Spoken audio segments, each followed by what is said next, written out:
This is the best fantasy football draft strategy in 2023 for picks 10 through 12. I'm about 40 drafts deep on all platforms of fantasy football right now, and I just consistently keep finding myself in this 10 to 12 range. And at this time of year, there's a lot of strategies that are going around there in YouTube right now that are kind of handicapping fantasy managers a little bit, I think. Since I've drafted so many times in this range, I have really found the strategy to give you the best chance to win, and I've also included some targets for you to get in those first 3 turns. So the first thing that we need to get into is the philosophy behind the strategy, because I really developed this strategy based on statistical research that we've seen from this year and over the years, and some current player projections that are happening right now. So it may sound like a more safer draft strategy, but I guarantee you more than anything, this is a swing big strategy. What we're trying to do here, regardless of what format you're playing on, right? I don't care what format you're playing on. This strategy applies to any of them, because the strategy here, we're trying to maximize the ceiling in our fantasy football drafts right now and the best players that we can get round by round. So let's go through some players that were most commonly on winning fantasy teams in 2022. So as you can see on the screen right now, there's a good mix of guys, right? You can see it position by position and overall. There's just a lot of guys who are either drafted in the first round, second round, sometimes even 4th or 5th round, right? There's a good mix of all these guys in this list right here. And obviously, something that goes without saying, you need to hit on your first pick or 2, right? You can't afford to take a swing on a guy like Jonathan Taylor last year, who comes out and does nothing for your fantasy team. That's what tanked a lot of teams last year. Guys who drafted Jonathan Taylor number 1 overall. Because guess what? They drafted him number 1 overall. Well, they don't get another pick until pick 23 of the draft. So that's crazy, right? You have to be able to hit on the first guy, and everybody knows that. But what you can also see on the list is that a lot of these league winners, they're coming in the mid-round guys, right? Obviously, a lot of these guys, you are getting them at like rounds 4 or later in drafts. So there's a lot of values that we need to be able to pinpoint and be able to find throughout the draft. And we're going to address those guys a little bit later on once I get into the targets. So let's look at the underdog versus the ESPN format really quick. So in underdog, what you're looking at is a 1 quarterback, 2 running back, 3 wide receiver, 1 tight end, and 1 flex format. Now in an ESPN traditional redraft league, you're looking at a 1 quarterback, 2 running back, 2 wide receiver, 1 tight end, 1 flex type of style. You have 1 3 wide receiver format and 1 2 wide receiver format. But it really does make a massive difference on how people draft. And that's why today I'm going to go into both traditional redraft leagues that are 2 wide receiver and the underdog format that is 3 wide receiver, because we need to be able to identify the changes in the draft strategy and the draft trends that are happening in each of the formats. So if you're looking at ESPN ADP right now, there are 9 running backs that are going in the first 23 picks of your drafts. So that's a lot different than it used to be, right? That is about the lowest number of running backs that are going inside the top 23 that we have seen in years past. Now, if you look at underdog, it's not that much different, honestly. And that's kind of surprising, right? There's only 7 running backs going in the top 23 picks. It's very strange to see ESPN, a 2 wide receiver format in most situations, going at the same rate of running backs as a 3 wide receiver format. Now, on the other hand, when you look at wide receivers, there are 10 wide receivers going in the first 23 picks on ESPN. So just a couple more than running backs, right? You're seeing a mix of a lot of tight ends going in this range and a lot of quarterbacks as well. So they're not exactly wide receiver heavy yet, but it's definitely different from the underdog format, because in underdog, in the first 23 picks, you have 14 wide receivers going inside of that top 23. So what we can take away here when it comes to wide receivers versus running backs, when you're looking at an ESPN league, you need to realize that 9 running backs in the first 23 picks, it's a very low number compared to many years past in fantasy football drafts. So what this tells us is that you're going to be able to get some running back values later on in the draft than you ever have before. And that's the same case with underdog. You're going to be able to get lots and lots of later round running back values than you ever have been able to, right? Now, it's the exact opposite when it comes to wide receivers. If you're an underdog, 14 in the first 23 picks, you need to get your wide receivers early. Because if you don't pick at least 1 or 2 wide receivers by round 3 or 4, the good ones are gone. The guys with top 10 upside, top 5 upside, they're pretty much gone already. And listen, I understand I'm saying that wide receivers, you need to take them early in these drafts now, but I understand also that there is a get your guys mentality, right?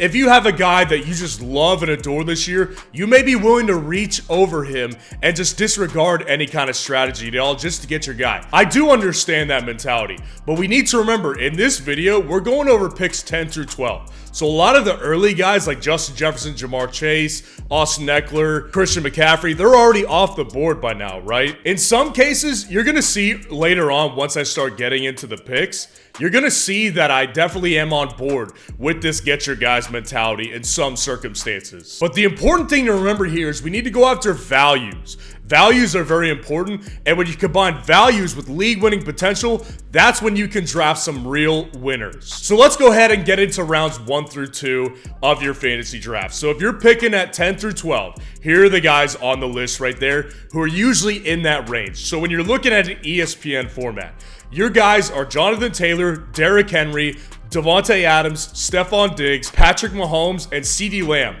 They're picks 10 through 15 on overall ADP on ESPN right now. So in order, all of those guys that I like, here's what I like the most. Stephon Diggs, Jonathan Taylor, Davante Adams, Derrick Henry, and CeeDee Lamb. I don't advise you drafting Mahomes, and the reason why is because there's going to be later quarterbacks that you can get at a better value with not quite the ceilings Mahomes, but not too terribly far off. Now, of course, we have to account for the moving parts that happen in drafts. Every draft is different. That's what makes drafting so fun. So we have to encounter the fact that there could be some guys falling who are actually above the ADP of where you're drafting.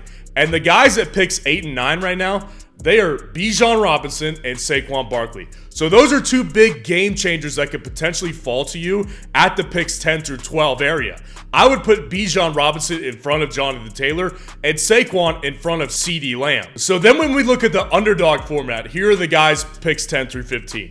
Bijan Robinson, CeeDee Lamb, Garrett Wilson, Amon-Ra St. Brown, Davante Adams, and Nick Chubb. So those are the guys that are going 10 through 15. In order, I like the guys Garrett Wilson, Davante Adams, Amon-Ra St. Brown, and CeeDee Lamb. So what you'll notice right there already on Underdog, I am targeting a wide receiver, whereas in ESPN, I see the value of those running backs because it's only a 2 wide receiver format, whereas in Underdog, we're looking at a 3 wide receiver format. You need to go wide receiver here because these guys are going to go super fast, and the running back values are going to be there, and you'll see that throughout the rest of the video. Now, Stephon Diggs and AJ Brown absolutely could fall to you as well. They are picks 8 and 9. And if that is the case, if either or both of those guys falls to you, and the off chance it does, both of those guys, in order of Diggs and Brown, should be your top options. They go above Garrett Wilson and Davante Adams. So then let's go to the round 3 to 4 turn, right? You already missed a lot of picks, and that's what we have to remember. When you pick at this late in the draft, you're going to go a long stretch without making any picks at all. So you need to make sure that we're following this strategy right here. So in rounds 3 to 4, in ESPN leagues, we've got Najee Harris, Aaron Jones, Lamar Jackson, Deebo Samuel, Jahmyr Gibbs, and Chris Olave as picks 34 through 39. In order, I like Chris Olave, Najee Harris, Aaron Jones, and Lamar Jackson.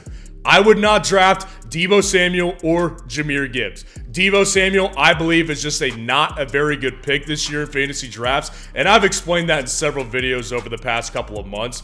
And Jahmyr Gibbs, I just think the draft price is too high. I think David Montgomery is going to be significantly involved in this offense due to the contract that they signed. And also, remember that we have to factor in maybe some slides, right? Devonta Smith, Mark Andrews, and Ramondre Stevenson are picks 31 through 33. Now, here's the thing. If one of those guys falls, Ramondre Stevenson, he is a league-winning type of guy. He has league-winning potential. If he falls to you, you pick him without even thinking twice. But if none of those guys fall to you, remember this. Dameon Pierce is picked 43. He is my running back 11 right now in half PPR. So I love getting Dameon Pierce this late in drafts. So then when we look at the underdog format, right, we've got Lamar Jackson, Deebo Samuel, Keenan Allen, Najee Harris, Jahmyr Gibbs, and Jerry Jeudy as picks 34 through 39. And in that order, I like Najee, Jerry Jeudy, and Lamar Jackson. Now let me discuss this because there's a lot of guys that are going after them that I actually like more. Notice what I said earlier though about letting running backs slide through rounds 1 to 2. Look at that right there. Najee Harris, you're getting him at the 3 to 4 turn. And you're also not only getting him, but Travis Etienne is still on the board later on as well. And in contrast, look at the wide receivers on the board still. They are not your top 5 potential guys.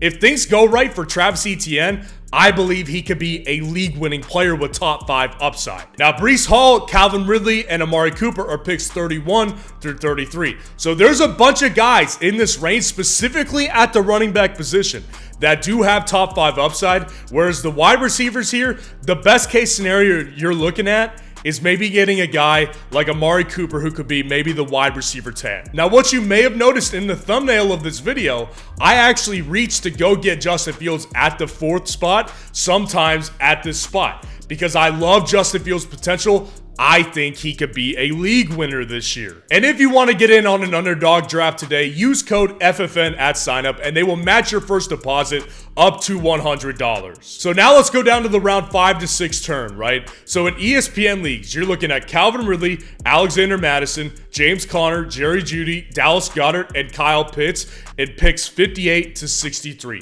Now in order, I like Alexander Mattison, Dallas Goedert, Jerry Jeudy, James Conner, Calvin Ridley, and Kyle Pitts in that order. Now you've also got Deontay Johnson, Mike Evans, and Terry McLaurin as picks 55 through 57. And if Terry McLaurin falls, that's a guy I could definitely see myself picking in this range. But also remember, keep in mind, Isaiah Pacheco and Trevor Lawrence are here at picks 64 and 65. And I really like getting Trevor Lawrence here late, and that's why I said earlier, don't take Patrick Mahomes or any quarterback earlier than this, because you've got Trevor Lawrence here, a quarterback with top 5 quarterback potential, sitting in the 5 to 6 turn. Now let's look on underdog. You've got Chris Godwin, Alexander Mattison, Hollywood Brown, George Kittle, Jackson Smith-Njigba, and Miles Sanders here from picks 58 to 53. So once again, you can see that we've still got 2 running backs who have top 10 to 15 upside in this range. In order, I like Jackson Smith-Njigba, Alexander Mattison,